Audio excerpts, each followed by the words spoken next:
I've worked in law, politics, investment banking, and ran my own businesses. And I've advised the US, South Korean, and Chinese governments. How does the world see China? How does China see the world? I'm Einar Tangen. Find out on Tangen on China, a special series during the 2 sessions.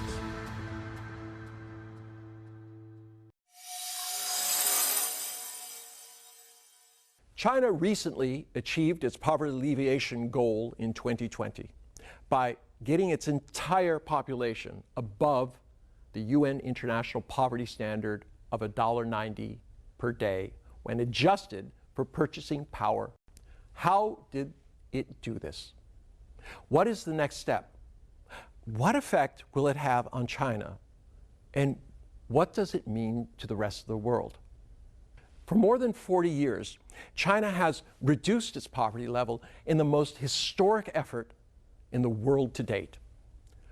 40 years ago, China had no meaningful foreign currency reserves, no major exportable resources, no advanced industry, and nothing resembling a modern financial system.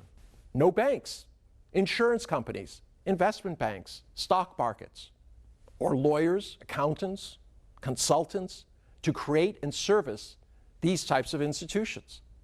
Today, China has become the largest economy by purchasing power parity in the world and is set to become the largest economy by nominal standards in the world by 2028. So how did China achieve its poverty alleviation target while many other countries have not? China's rapid economic development is only part of the answer. The other part of the answer is a series of 5-year plans beginning in 1978, which has lifted 700 million people out of poverty and created the world's largest middle class. As of 2015, China had over 55 million people below the poverty line. In 2016, the NPC passed the 13th 5-year plan, which specified that all people would be lifted above the poverty line by 2020, meaning that they would have enough to eat, proper clothing, access to education, health services, and housing.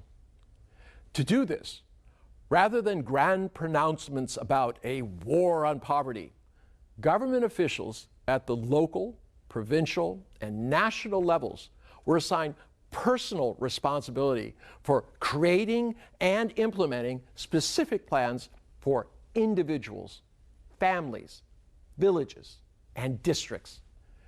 That meant, in some cases, moving people from areas that weren't economically viable, creating local industry clusters, which needed lower-cost labor, creating local service industries like tourism, based on the natural advantages of the areas, and lastly, providing direct assistance to those who could not care for themselves: children, the elderly, physically or mentally challenged. In late 2020, the goal was achieved, despite COVID-19 and the economic turmoil it created. Next steps. Rather than resting, the next 5-year plan is setting new goals for improving the lives of those in need as China goes forward. While a way off, there is still more to be accomplished, even as other countries seem less concerned. What does this mean for China? China adopted a socialist market economy which sets social thresholds for equality, fairness, and relies on a mixture of managed and free markets to achieve them. By doing so, China is playing the long game, ensuring a sustainable society that provides incentives for excellence without ignoring those in need. It ensures a larger market for goods and services, allowing those who are willing to work, be creative, follow the laws, and have the ability to succeed to move economically upward. It has become a matter of national pride that a country which started with so little has been able to do so much for so many.